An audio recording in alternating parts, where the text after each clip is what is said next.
अस्सलाम वालेकुम साइम बेटे, ये बाकी स्टूडेंट्स अभी तक क्यों नहीं आए? मैं काफ़ी देर से इंतज़ार कर रहा हूँ।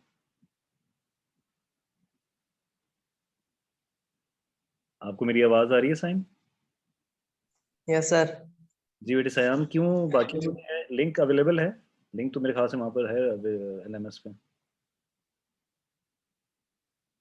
सर उनके पास लिंक नहीं होगा, मैं अभी दे। आप भी शेयर कर लें, LMS पे भी मौजूद है वैसे।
सर मैंने लिंक शेयर कर दिया, आ रहे होंगे। थैंक यू बेटे, थैंक यू।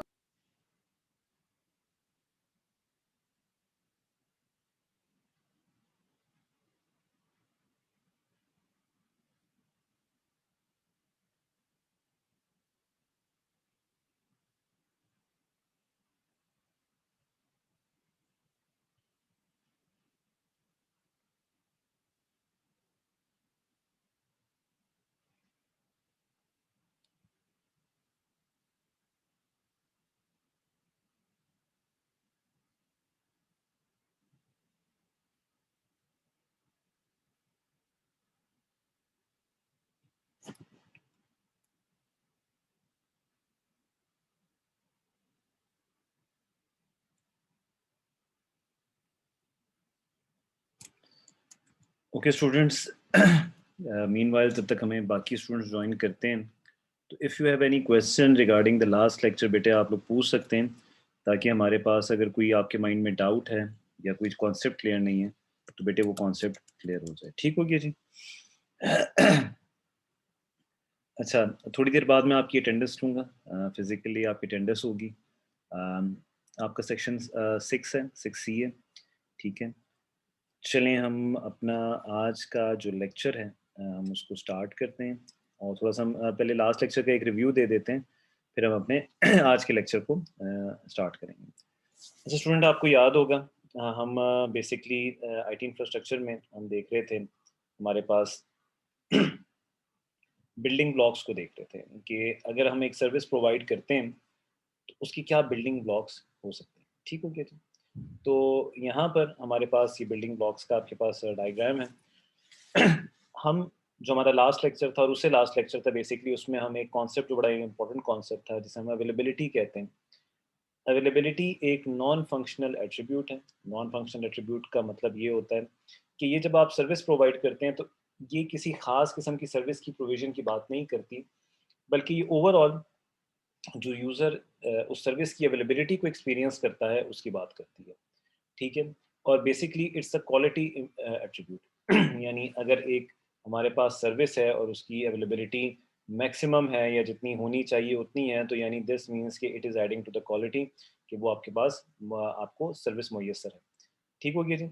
तो हमने अवेलेबिलिटी के पॉइंट ऑफ व्यू से बहुत सारी चीज़ें पढ़ी। हमने देखा कि अवेलेबिलिटी को हम एक्सप्रेस कैसे करते हैं, इन टर्म्स ऑफ परसेंटेज करते हैं। ठीक है। ये आपके पास कुछ टेबल्स थे जिसमें आपने देखा कि हमारे पास डाउन टाइम क्या होता है। अगर मेरे पास 99.9% अवेलेबिलिटी हो तो डाउन टाइम इसका ओवर द ईयर 8.8 आवर्स है, which is again very long as compare to service provision. आपके पास 9.99 पे क्या मतलब, ये तमाम चीज़ें हमने देखी। ठीक हो गया जी। फिर हमारे पास हमने कुछ और इसमें चीज़ों को एक्सप्लोर किया। डाउन टाइम आपके पास कितना होना चाहिए अकॉर्डिंग टू द स्टैंडर्ड, ये हमने देखा, फ्रीक्वेंसी।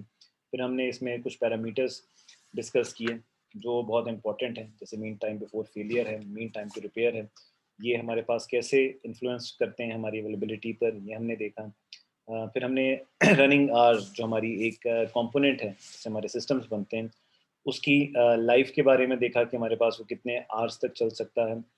फिर हमने एमटीटीआर को देखा, एमटीटीआर के स्टेप्स देखे कि कैसे रिपेयर जो होती है उसे हम कैसे टेक ऑन करते हैं। अवेलेबिलिटी कैलकुलेट कैसे हो सकती है, एक सिस्टम की अवेलेबिलिटी कैसे कैलकुलेट हो सकती है। तो ये हमने तमाम हमने ये जो न्यूमेरिकल या हमने हमने कैलकुलेशन थी ये हमने अपनी क्लास में की थी। ठीक है, जब हम लास्ट उसमें थे। चूँकि आज आपकी एंटरप्राइज सिस्टम की फर्स्ट क्लास है तो ये क्विक रिव्यू हम दे रहे हैं।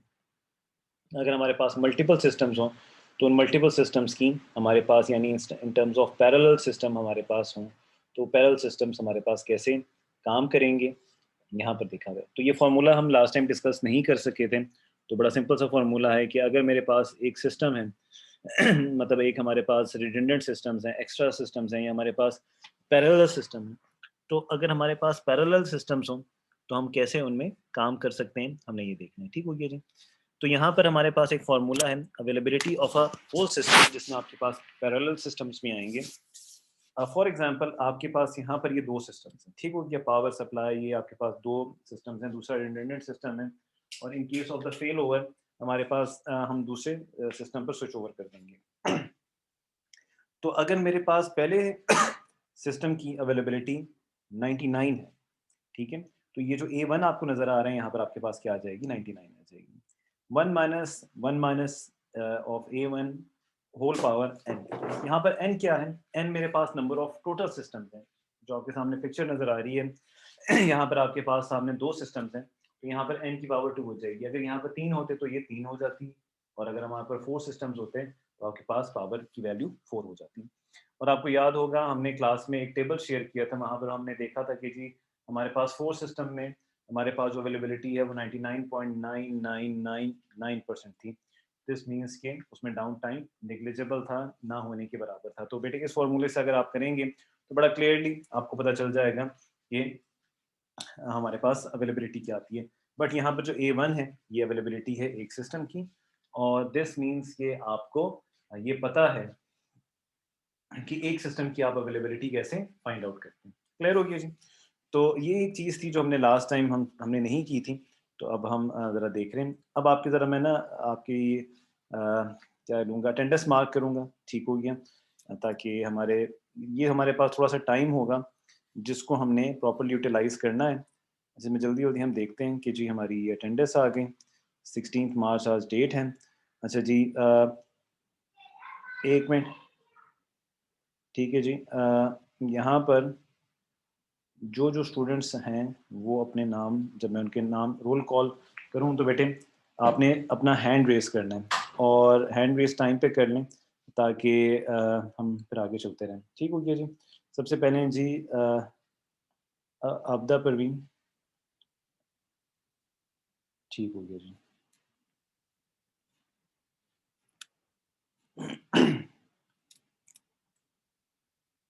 ठीक हो गया जी। अनीसा बीवी, अनीसा एब्सेंट है। अनस 1164, ठीक हो गया Anas, thank you. Atif Rahman, hand down कर लिया करें जिनका हो गया। आतिफ रहमान, ठीक हो गया। आयशा इश्तियाक, ठीक हो गया जी आयशा। बाबर, आयशा हैंड डाउन कर लिया करें, ठीक है, जो अपने बता देता है वो हैंड डाउन कर लें। बाबर का हो गया जी। अच्छा जी, बासिम इकबाल, बासिम एब्सेंट हैं, ठीक हो गया। अच्छा, फिर आ गए हाफिज अदीन अहमद, हाफिज अदीन अहमद एब्सेंट।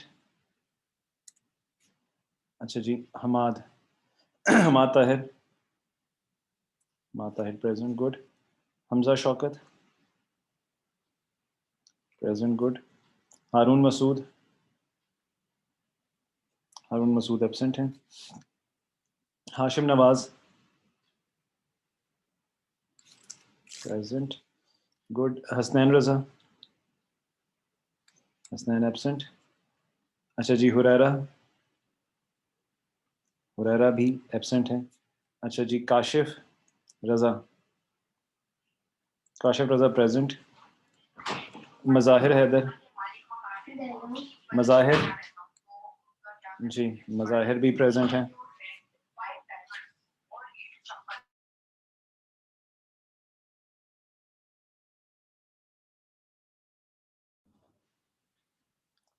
अच्छा जी, मोइन अख्तर, मोइन अख्तर प्रेजेंट। मोइस तारिक, मोइस तारिक भी प्रेजेंट हैं। अच्छा जी, फिर आ गए जी मोहम्मद फैज़ान, फैज़ान भी प्रेजेंट हैं। फैज़ान प्रेजेंट नहीं है। अरसलान, आपने क्यों हाथ खड़ा किया? मोहम्मद अरसलान, मोहम्मद अरसलान प्रेजेंट है, मोहम्मद फैज़ान भी प्रेजेंट है, गुड, दोनों प्रेजेंट है, गुड। हाथ नीचे करें। कमर इलियास बेटे हाथ नीचे कर लें। अरसलान, फैज़ान, हाथ नीचे कर लें, होगी आपकी अटेंडेंस।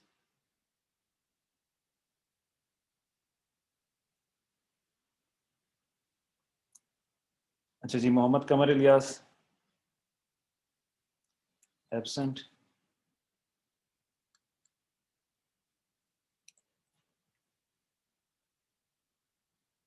फैज़ान आपको, शहबाज आप, शहबाज प्रेजेंट हो गए हैं। सुफियान, सुफियान एब्सेंट। मोहम्मद सुलेमान, सुलेमान बेटे आप अपने नाम के साथ में प्रेजेंट लगा रहा हूँ, नाम के साथ रजिस्ट्रेशन नंबर के साथ नाम लिखें। Samsam, Samsam absent. Samsam present, good. अच्छा जी, मोहम्मद उज़ैर, उज़ैर आए हैं। मोहम्मद वसीम, वसीम एब्सेंट हैं। अच्छा जी, Mohammad Yunus absent. Murad Ali absent. Muzammil Suhail absent. नफीस गफ़ार एब्सेंट। निमरा इमरान, निमरा इमरान एब्सेंट। अच्छा जी, नीशा ज़ेब, नीशा ज़ेब एब्सेंट। नुमान असलम, निशा ज़ेब आप यहाँ पे मुझे तो नज़र आ रही हैं, ठीक है। चलिए ठीक है, आपका एब्सेंट ही मार्क कर रहे हैं। ठीक हो गया जी। नुमान असलम भी एब्सेंट हैं। अच्छा जी, साइम अबादत,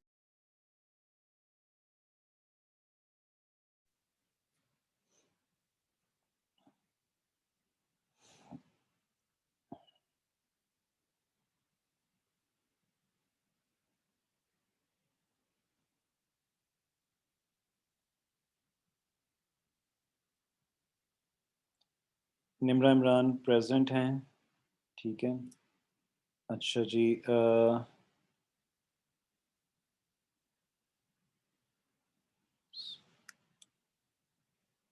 अच्छा बेटे निम्रा इमरान दोबारा बताएं। निम्रा इमरान, निम्रा इमरान भी प्रेजेंट हैं, निशा भी प्रेजेंट हैं। नुमान असलम, नुमान सईद आए हैं, नुमान असलम।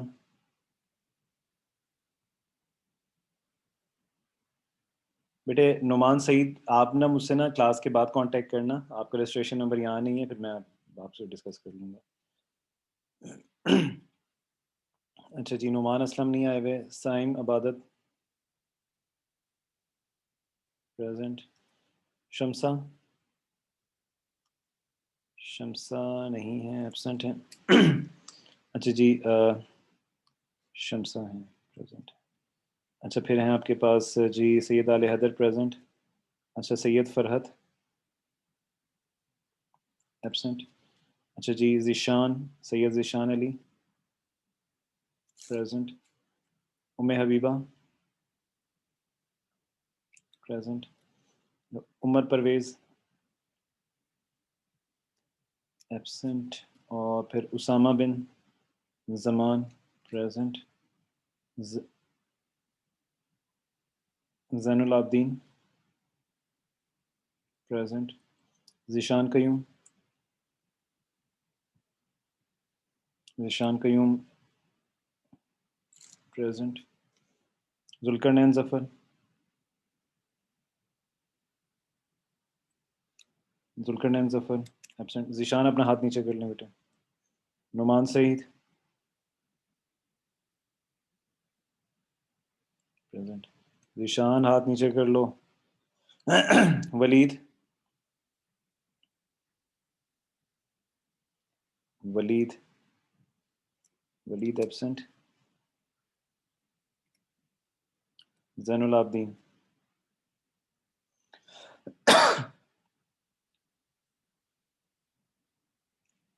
प्रेजेंट।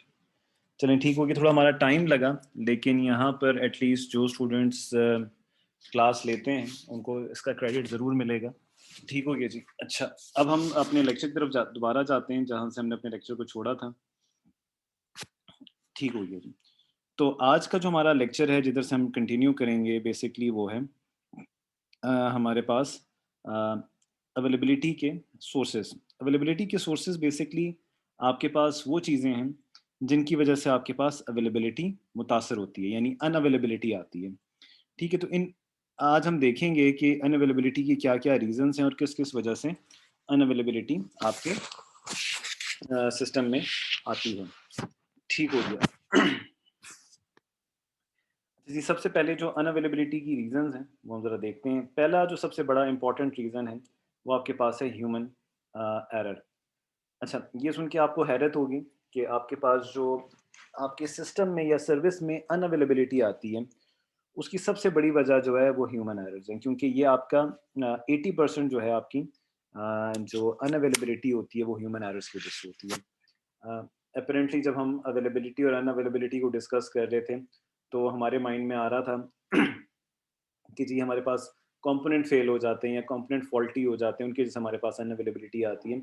लेकिन ये जान के थोड़ी सी हमें हैरत भी होगी और दीज आर द स्टैटिस्टिक्स कि जिसमें हमें पता चलेगा कि जी हमारे अनअवेलेबिलिटी की one of the major reason यानी 80% जो है वो हमारे पास क्या है, वो हमारे पास है हमारा ह्यूमन एरर्स। ठीक हो गया जी। अच्छा बेटे ये 18 जो है ये अपना जो है ना नाम लिखें। मैंने पहले भी इन्हें कहा था अपना नाम लिखें साथ, वरना फिर मैं आपको रिमूव कर दूंगा।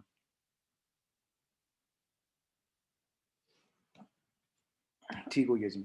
तो हमारे पास क्या-क्या वजूहात हैं जिनकी वजह से हमें क्या करना पड़ रहा है, हमें अनअवेलेबिलिटी आ रही है। इनमें से हमारी जो पहली रीज़न है वो है performing a test in the production environment. आपके पास जब आप टेस्टिंग करते हैं, ठीक हो गया, तो टेस्टिंग आप कभी भी नहीं कर सकते किसमें, आप अपनी प्रोडक्शन एनवायरनमेंट में। प्रोडक्शन एनवायरनमेंट एक ऐसी एनवायरनमेंट होती है जिसमें आप क्या करते हैं, आप अपनी सर्विसेज देते होते हैं, क्योंकि यू नेवर नो कि आपने जो आप टेस्टिंग की है ठीक है, उससे आपके पास एक नया कंपोनेंट आप लाएँ, आप एक हार्डवेयर लाएँ और आपके पास क्या हो, वो सिस्टम फ़ेल हो जाए, वो कंपोनेंट ना चलें और जो आपकी एक्सपेक्टेशन है उस कंपोनेंट से, वो कुछ और थी और जब वो आपने कंपोनेंट इंट्रोड्यूस कराया, तो उसका जो आउटकम निकला, वो कुछ और निकला। तो उसमें आपके पास जो अनअवेलेबिलिटी है, वो आपके पास बढ़ सकती है। ठीक हो गया? दूसरा वन ऑफ द एरर जो मोस्टली आता है, वो ये आता है कि आपने जो रिपेयर कर रहे थे, आपके पास एक एक सिस्टम है, उसमें बहुत सारे कंपोनेंट्स लगे हुए हैं और आपने क्या कर दिया जी, गलत कंपोनेंट निकाल दिया। ठीक हो गया? तो जब आपने गलत कंपोनेंट निकाल दिया, तो उसका ये हुआ कि जो सही था, वो आपने निकाल दिया। ठीक है? यानी आपके पास जो फ़ॉल्टी कंपोनेंट था वो आपने नहीं निकाला और आपने सही निकाल दिया, तो आपके पास जो अब पहले तो पता ही नहीं चल रहा था कि अनअवेलेबिलिटी किसकी वज़ह से और आपने जो कंपोनेंट सही काम कर रहा था उसको रिप्लेस कर दिया और जब आपने फिर उसको सिस्टम को रन किया तो सिस्टम फिर नहीं रन हुआ बिकॉज़ आपने गलत कंपोनेंट निकाल दिया था। ये तमाम ह्यूमन एरर है। Swapping a good working disk in a RAID set instead of a defective one, ये वही वाली बात है, लेकिन यहाँ पर RAID का ज़िक्र है। RAID बेसिकली होता है redundant array of inexpensive disk. ठीक है, RAID stands for redundant array of inexpensive disk. RAID आपके पास जो होते हैं बेसिकली आपके पास मुख्तलिफ किस्म के आपके पास हार्ड डिस्क होते हैं। जैसे हमने कहा था ना सिस्टम अटैच हार्ड डिस्क होते हैं, तो उसमें आपके पास होता ये है कि हमारे पास मल्टीपल हार्ड डिस्क होते हैं, फिर हमारे पास एक सॉफ्टवेयर होता है जो आपके पास कैजुअलिंग करता है किस हार्ड डिस्क में कौन सा डेटा रखा है। बेटे इस चीज़ को हम रेट कहते हैं।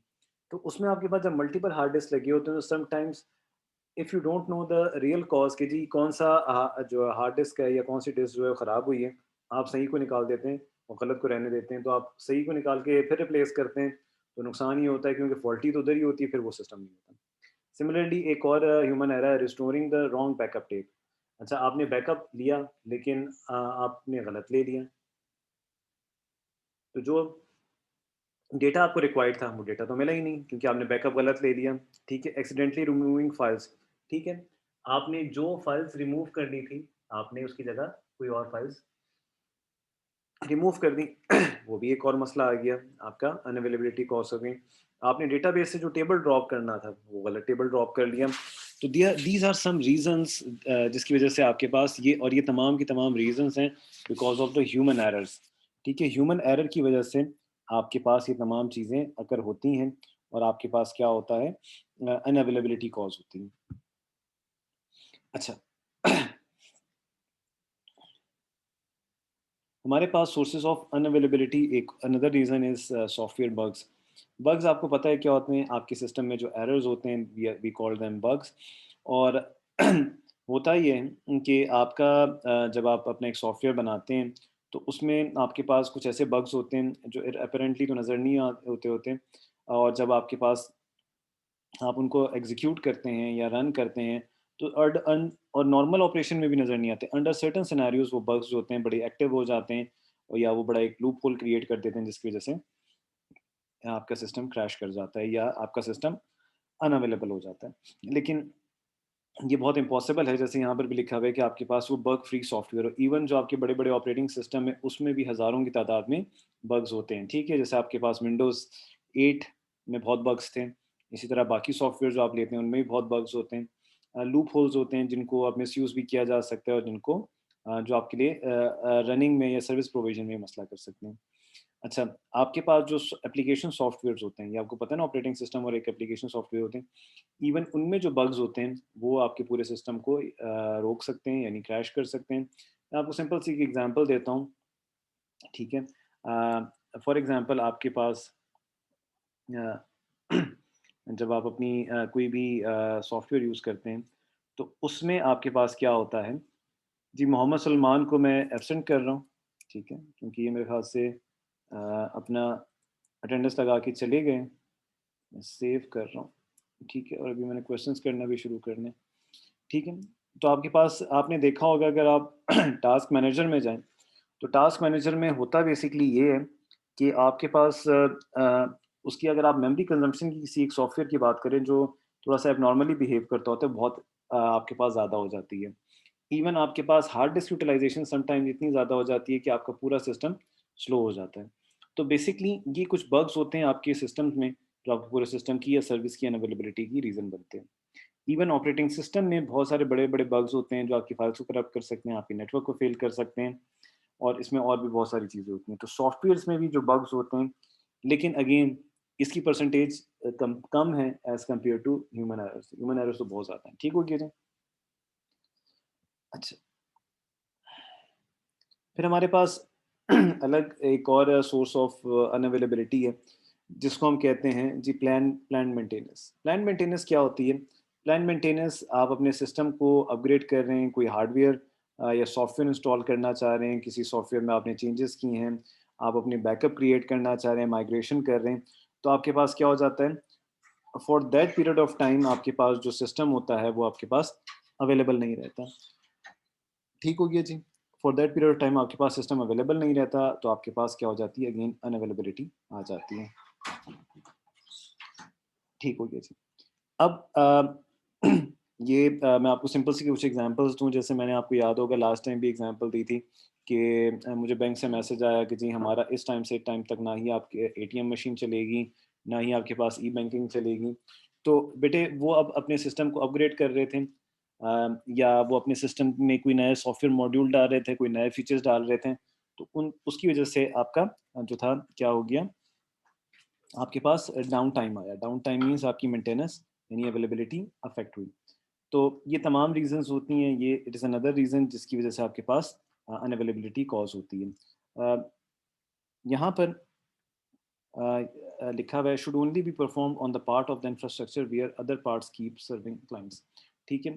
हमारे पास जो हम जब मेंटेनेंस करते हैं, तो हमारे पास मेंटेनेंस का कोई ऐसा मैकेनिज़्म होना चाहिए कि हमारी सर्विस फिर भी अवेलेबल हो। कोशिश करनी चाहिए कि उन कंपोनेंट्स को हम ना तंग करें, जो हमारे पूरे ओवरऑल सिस्टम को क्या कर रहे हैं, अफेक्ट कर रहे हैं। सही हो गया। During the plant maintenance the system is more vulnerable to down time than under normal circumstances. इसकी बड़ी सिंपल सी एग्जांपल दूं, पहले ये लिखा हुआ क्या है जरा एक्सप्लेन कर दूं। यहाँ पर ये बेसिकली बताया जा रहा है कि जब हम अपनी मेंटेनेंस करते हैं, तो उसमें हमारे पास डाउन टाइम जो होता है ना, वो बढ़ भी सकता है। कैसे? आपने एक सॉफ्टवेयर इंट्रोड्यूस कराया, अब वो सॉफ्टवेयर आपने तो इंट्रोड्यूस करा लिया, लेकिन हो सकता है कि उसका इम्पैक्ट हो, वो फर्दर जो है कॉम्पैटिबल ना हो आपके सिस्टम के साथ, एज़ अ रिज़ल्ट आपका जो डाउन टाइम है और बढ़ गया। आपने कोई हार्डवेयर कंपोनेंट लगाया, हार्डवेयर कंपोनेंट तो लगा लिया, लेकिन चलते साथ ही डाउन हो गया, ठीक है? तो आपके पास जो प्लान मेंटेनेंस होती है, हो सकता है कि 3 घंटे का टाइम आपने लिया हो, लेकिन वो 5 या 6 घंटों पे चली जाए। तो हमारे पास बहुत सारी चीज़ें यहाँ पर होती हैं। तो यहाँ पर लिखा हुआ है temporary single point failures could be introduce. Single point failures आ सकते हैं। System manager could make any mistake, human error भी आ सकते हैं। तो आपके पास ये अनदर अनअवेलेबिलिटी की एक रीज़न है, जिसे हम कहते हैं प्लान मेंटेनेंस। ठीक हो गया। Physical defects. फिज़िकल डिफेक्ट जैसे मैं आपसे थोड़ी देर पहले भी बात कर रहा था कि अपैरेंटली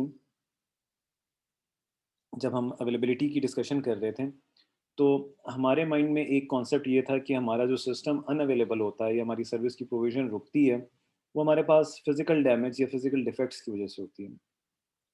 लेकिन इसकी बड़ी छोटी-सी परसेंटेज है, जो यहाँ पर आपके सामने ज़िक्र किया है, but it is one of the reason के पास आपके पास अनअवेलेबिलिटी आती है। आपके पास हर एक कंपोनेंट की एक लाइफ होती है और एक टाइम आता है जब आपके पास वो कंपोनेंट काम करना छोड़ देता है। लेकिन तमाम कंपोनेंट में से कौन से कंपोनेंट सबसे पहले डिफेक्टिव होते हैं? मैकेनिकल कंपोनेंट्स जो होते हैं वो आपके पास सबसे पहले डिफेक्टिव होते हैं। क्यों? क्योंकि उसमें आपके पास सबसे जो इम्पोर्टेंट बात है, उसमें मोशन आता है। मोशन की वज़ह से वहाँ पर आपके पास फ्रिक्शन कॉज़ होती है और फ्रिक्शन की कॉज़ होने से आपके पास वेयर एंड टियर आता है और वेयर एंड टियर की वज़ह से आपके पास जो आपके पास कंपोनेंट्स हैं, वो आपके पास डिफेक्टिव होते हैं। ठीक है? तो यहाँ पर अगर आप देखें, यहाँ पर जो एग्ज़ाम्पल्स हैं, सबसे पहले आपके पास आ रहा है कूलिंग फ़ैन जो होता है। आपके पास कूलिंग फ़ैन होता है, आपकी पावर सप्लाई में लगा होता है, आपके पास जो चिप्स होती हैं उनकी उसमें होते हैं, आपके वीजीए कार्ड्स में कूलिंग फ़ैन लगे होते हैं, ताकि आपकी जो चिप है एक ख़ास टेम्परेचर से ज़्यादा एक्सीड ना करे, क्योंकि आपके पास अगर एक ख़ास टेम्परेचर से ज़्यादा आपकी चिप्स पे टेम्परेचर चला जाता है, तो वो आपकी चिप जो होती है डैमेज होने का ख़तरा होता है। तो यहाँ पर तमाम जगह होती है, लेकिन जो कूलिंग फ़ैन उनको कूलिंग प्रोवाइड करता होता है, वो कंटिन्यूअसली चलता होता है और उसमें मैकेनिकल पार्ट है। जब डस्ट उनकी बेयरिंग्स में चली जाती है, तो कूलिंग फ़ैन डैमेज भी हो सकता है। और अक्सर जो हमारे पास जो चिप्स वगैरह होती हैं उनमें जो एरर्स आते हैं बिकॉज हमारे कूलिंग फैंस ख़राब हो गए होते हैं, तो एज अ रिज़ल्ट हमारे पास वो फिर चिप या सर्किट ख़राब होता है। सिमिलरली डिस्क ड्राइव्स की अगर हम बात करें, डिस्क ड्राइव जो होती हैं आपके पास, उसमें भी मैकेनिकल पार्ट होते हैं। पुरानी हार्ड डिस्क की बात कर रहा हूँ, उसमें आपके पास रोटर होता है, रोटर वगैरह होते हैं आपके पास, उसमें आपके पास मैकेनिकल आर्म होता है, ठीक है? तो वो तमाम चीज़ें जो होती हैं आपके पास क्या होती हैं, आपके पास मोशन करती हैं, आपके पास वियर एंड टियर आती है, एज़ अ रिज़ल्ट आपके पास डैमेजेस आते हैं, ठीक है? फिर आपके पास टेप्स आती हैं, जो टेप्स आपके पास होती हैं, वो अब तो ख़ैर इस्तेमाल नहीं होती। जो टेप्स होती हैं, उनमें भी आपके पास एरर्स वगैरह आते रहते हैं, ठीक है? फिर आपके पास टेप ड्राइव्स आ जाती हैं, तो इनमें तमाम चीज़ों का आता है, ठीक है? फिज़िकल डैमेजिंग की चांसेस होती हैं। ठीक हो गया। अच्छा, ये हमारे पास आ गया एक कॉन्सेप्ट है, बार टैप कॉन्सेप्ट, ठीक है?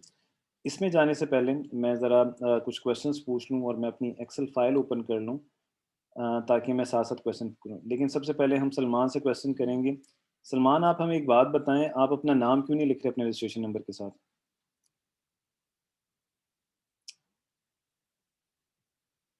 जी, सलमान किधर गए? जी, सलमान, आपको मैंने रूम से भी इसलिए निकाला था ताकि आप अपना नाम लिख सकें, लेकिन आपको मेरे ख़्याल से समझ तब भी नहीं आई।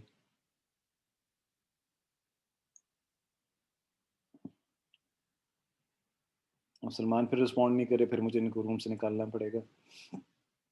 अच्छा जी, हुरैरा से मेरा पहला क्वेश्चन है। हुरैरा बेटा, ये बताएं कि हमारे पास कुछ रीजंस बता दें या कुछ फैक्टर्स बता दें या कुछ सोर्सेज बता दें अनअवेलेबिलिटी के।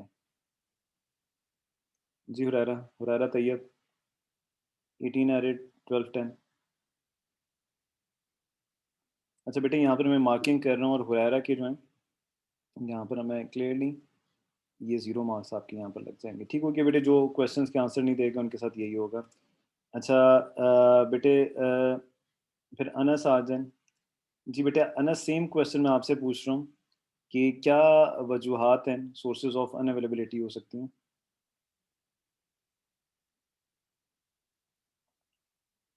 जी अनस,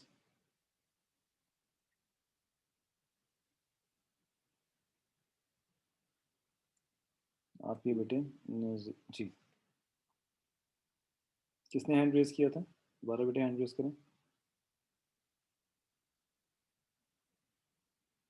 ठीक है जी, पहले अनस के 0 मार्क्स लगा लूँ। जी मज़ाहिर, अब चल तो वेट तो किया करूँ, तो मैं अनम्यूट कर लिया करूँ। किधर चले गए?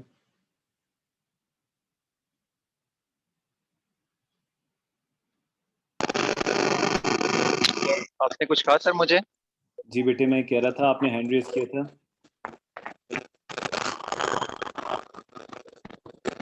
अनस, हाँ, मैं आपसे क्वेश्चन पूछ रहा था।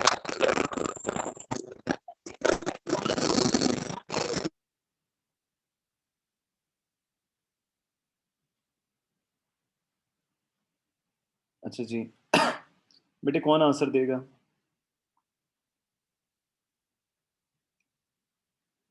कुछ 3 क्वेश्चन, चलें जी, काफ़ी स्टूडेंट्स ने हाथ खड़ा कर लिए हैं। मैं मज़ाहिर से पूछता हूँ। मज़ाहिर बेटा, आप बताएं।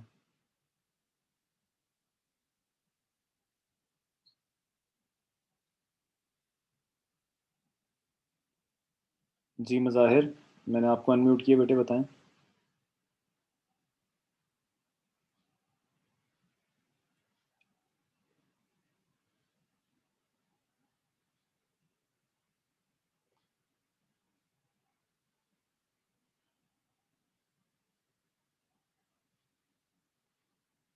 Anyone else? ये मज़ाहिर शायद अनम्यूट नहीं कर सकते, मैंने इनको अनम्यूट किया जी। Anyone else? हाँ जी मज़ाहिर, बताएं ना, कौन से सोर्सेज हैं?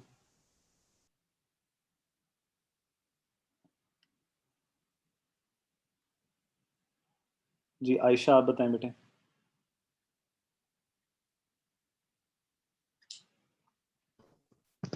जी बेटा। सर फर्स्ट मंथ हमारे पास human errors, very good. Software bugs, ठीक हो गया, प्लान मेंटेनेंस और ठीक हो फिजिकल गया, डिफेक्ट्स। ठीक हो गया जी। हमारे पास ये बहुत सारे जो हैं वो हमारे पास रीजंस हैं जिनकी वजह से हमारे पास एरर आ सकते हैं। मज़ाहिर, तुम हाथ खड़ा करते तो बोलते तो हो नहीं यार तुम। ठीक हो गया जी। हम वापस अगेन मैं आप लोगों को बीच-बीच में जगाता रहूँगा बेटे, और ये इम्पोर्टेंट है, और ये मैं इसलिए आपके सामने एक्सेल शीट भी खोल लेता हूँ, ताकि आप इस चीज़ पे ये आप लोगों को तसल्ली हो कि जो सही आंसर दे रहे हैं, उनको मार्क्स असाइन हो रहे हैं। ठीक हो गया जी? अच्छा, यहाँ पर ये बड़ा एक इंटरेस्टिंग हम एक ग्राफ यहाँ पर आपके साथ मैं डिस्कस कर रहा हूँ। हमारे पास सोर्सेज़ ऑफ अनअवेलेबिलिटी ख़त्म हो गया है, ठीक है? ये बात कर्व भी हमारे पास सोर्सेज़ ऑफ अनअवेलेबिलिटी है, लेकिन ये बात कर्व आपको कंपोनेंट की with respect to component life बता रहा है। अच्छा, अगर हम ज़रा इस ग्राफ को देखें, तो हमारे पास इस ग्राफ के 2 कंपोनेंट्स हैं। एक आपके पास है वर्टिकल एक्सिस, ठीक है? और एक आपके पास है हॉरिजॉन्टल। वर्टिकल एक्सिस पे आपके पास डिफेक्ट्स आ रहे हैं, और हॉरिजॉन्टल एक्सिस पे आपके पास टाइम आ रहा है। वर्टिकल एक्सिस जो है, डिफेक्ट्स आपके कंपोनेंट के हैं, और हॉरिजॉन्टल पे जो आपके पास कंपोनेंट की जब वो एक लाइफ स्टार्ट होती है, उसके बारे में हम बात कर रहे हैं। अच्छा, ये ग्राफ आपको बताता है कि जब आप एक नया कंपोनेंट खरीदते हैं, तो सरप्राइजिंगली उसमें चांसेस ऑफ एरर्स या चांसेस ऑफ डिफेक्ट्स बहुत ज़्यादा होते हैं, ठीक है? और होता भी इस तरह है कि आपके पास एक कंपोनेंट आपने लिया, तो हो सकता है जैसे आपने इंस्टॉल किया वो डिफेक्टिव हो जाए, या वो फेल हो जाए। अच्छा, अब वो फेल होने की क्या रीज़न है? हो सकता है कि उसपे प्रॉपर टेस्टिंग ना हुई हो सकता है कि उसके डिज़ाइन कॉम्प्लेक्स हो सकता है कि वो प्रॉपर्ली इंस्टॉल ना हुआ हो। तो बहुत सारी रीज़न्स हैं, जिन रीज़न्स की वज़ह से आपके पास क्या हो सकता है, आपका जो एक नया कंपोनेंट है, वो फ़ेल हो सकता है। लेकिन जूँ-जूँ, जैसे-जैसे अगर एक कंपोनेंट आप मतलब एक कंपोनेंट आपने इंस्टॉल किया, तो अगर वो 1 मंथ गुज़ार लेता है आपके पास, और उसमें कोई डिफेक्ट नहीं आता, देन इट इज़ लाइकली कि वो एक लंबे अरसे तक, जितनी उसकी लाइफ़ है, वो आपको डिफेक्ट कम शो करेगा। ठीक हो गया? और तब तक चलेगा जब तक उसकी अपनी एक लाइफ नहीं होती। आपको पता है, हमने रनिंग लाइफ़्स कैलकुलेट करना सीखी थी, जैसे हमने हार्ड डिस्क की थी। तो लेकिन उसमें भी हमने एक्सपेरिमेंट में देखा था कि हमारे पास शुरू ही में 3 माह में ही 5 हार्ड डिस्क डिफेक्टिव आ गए थे। तो सिमिलरली आपके पास अगर एक कंपोनेंट आप इंस्टॉल करते हैं, तो उसमें चांसेस ऑफ डिफेक्ट जो होते हैं at the start of the installation जो होता है, वो ज़्यादा होता है। बट जूँ आपके पास वो टाइम गुज़रता जाता है, तो चांसेस ऑफ डिफेक्ट्स क्या हो जाते हैं, कम हो जाते हैं। ठीक है? अब इसको बाथ टब कर्व क्यों कहा जा रहा है? अगर आप देखें, ये बाथ टब की तरह बना हुआ है, ठीक हो गया? तो हमारे पास जो कंपोनेंट होते हैं, उनका जो डिफेक्ट का पैटर्न होता है, वो बाथ टब की तरह होता है, एंड फॉर दैट रीज़न हम उसे क्या कहते हैं, बाथ टब कर्व कहते हैं। जी, जी, इसमें किसी को कोई प्रॉब्लम, कोई चीज़ समझ ना आई हो तो जी पूछें?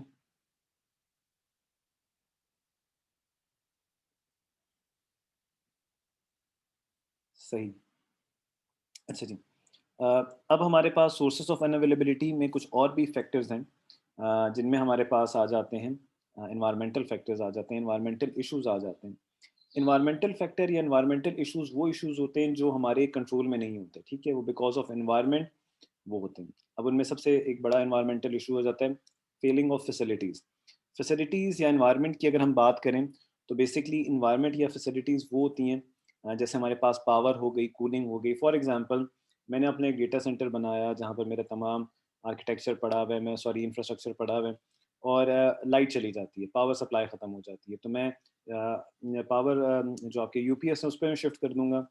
अनफॉर्चुनेटली जो मेरा पावर आउटेज है, यानी बिजली जो गई हुई है, वो आपके पास लंबे अरसे तक चली गई है, तो जो मेरी यूपीएस की बैटरीज़ हैं वो भी ड्रेन हो गई। तो फिर मेरी अनअवेलेबिलिटी की एक रीज़न बनती है कि मेरा जो इंफ्रास्ट्रक्चर है वो डाउन होगा। Similarly cooling cooling is another factor, मेरी एयर कंडीशनर्स ख़राब हो जाते हैं, तो मेरी जो वो एक सर्विस प्रोविज़न की साइट है, जहाँ से मैं सर्विस प्रोविज़न कर रहा हूँ, तो वो फिर दोबारा अफ़ेक्ट होगी। तो ये बिकॉज़ ऑफ एनवायरमेंटल इश्यूज़ हैं। फिर आपके पास नेचुरल डिज़ास्टर्स आ जाते हैं। डिज़ास्टर में आग लग गई, अर्थक्वेक आ गया, फ्लडिंग हो गई, तो तब भी आपके पास जो आपके रिसोर्सेज़ हैं, वो बैडली अफ़ेक्ट होते हैं, वो डैमेज होते हैं, एज़ अ रिज़ल्ट आपके पास अनअवेलेबिलिटी बनती है। ठीक हो गया जी? इसमें यहाँ तक कोई इश्यू या क्वेश्चन हो तो प्लीज़ रेज़ योर हैंड, ताकि मैं उसको हम आंसर करें।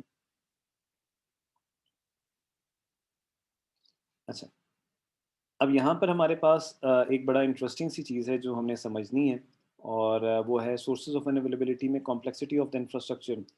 अ, हमारे पास कॉम्प्लेक्सिटी ऑफ द इंफ्रास्ट्रक्चर जो होता है, वो क्या चीज़ होती है? ये it is one of the another reason जो आपको क्या करता है, आपकी अनअवेलेबिलिटी की रीज़न बनता है।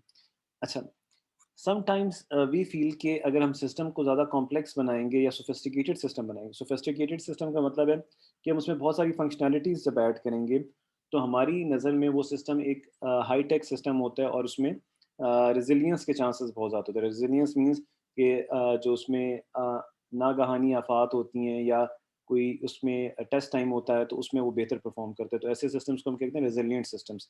तो उसमें रेजिलियंस के चांसेस क्या होते हैं, वो ज़्यादा होते हैं। लेकिन सम टाइम जब हम उसको इस तरह उस पॉइंट ऑफ व्यू में लेके जाते होते हैं, तो वहाँ पर हमारे पास एक इशू आता है कि जब हम उस सिस्टम की डिज़ाइनिंग करते हैं, तो हमारा सिस्टम जो है, वो एक कॉम्प्लेक्स डिज़ाइन में चला जाता है। जब आपका सिस्टम एक कॉम्प्लेक्स डिज़ाइन की तरफ चला जाता है, तो वहाँ पर आपके पास चांसेस ये होते हैं कि आपका जो सिस्टम है, उसमें जब एरर्स आएँ, तो वो एरर्स हम आइडेंटिफ़ाई ना कर सकें, और अगर हम एरर्स को आइडेंटिफ़ाई नहीं कर सकेंगे, तो हमारी अनअवेलेबिलिटी की ड्यूरेशन बढ़ जाएगी। समटाइम्स आपके पास एडिशनल सिस्टम जो होता है या कॉम्प्लेक्स आपके पास सिस्टम जो होता है वो आपको अनअवेलेबिलिटी से नहीं कर सकता, बल्कि जो कॉम्प्लेक्स सिस्टम्स होते हैं उनमें अनअवेलेबिलिटी के इश्यूज ज़्यादा आते हैं। फॉर एग्जांपल आपने एक सिस्टम बनाया, उसमें 2 पावर सप्लाईज़ लगाईं और आपने कहा कि जी अगर मेरी पहली पावर सप्लाई फेल हो जाएगी तो मेरे पास दूसरी पावर सप्लाई जो होगी वो एज़ अ बैकअप होगी, और एज़ अ रिज़ल्ट पहली फेल हुई तो दूसरे पे शिफ्ट कर दूँगा। फॉर एग्जांपल ऐसा हुआ और आपकी शिफ्टिंग ना हुई, तो ना तो आपके पास एक्स्ट्रा कंपोनेंट है पावर सप्लाई का, क्योंकि आपने तो ये तसल्ली करके बैठे हुए थे कि वो सेकंड पे शिफ्ट हो जाएगी। सेकंड पे भी शिफ्ट नहीं और आपके पास एडिशनल ना हुआ, एडिशनल कंपोनेंट भी नहीं है। तो आपके पास समटाइम्स कॉम्प्लेक्स सिस्टम्स जो होते हैं वो आपको बेहतर अनअवेलेबिलिटी को अवॉइड नहीं कर सकते। Complex system has more potential points of failure. Complex system में ज़्यादा पॉइंट्स होते हैं जहाँ पर या कंपोनेंट्स होते हैं जिनमें फेल होने के चांसेस होते हैं। दूसरी एक इम्पॉर्टेंट बात कि कॉम्प्लेक्स सिस्टम्स को हम इम्प्लीमेंट बड़ी मुश्किल से करते हैं।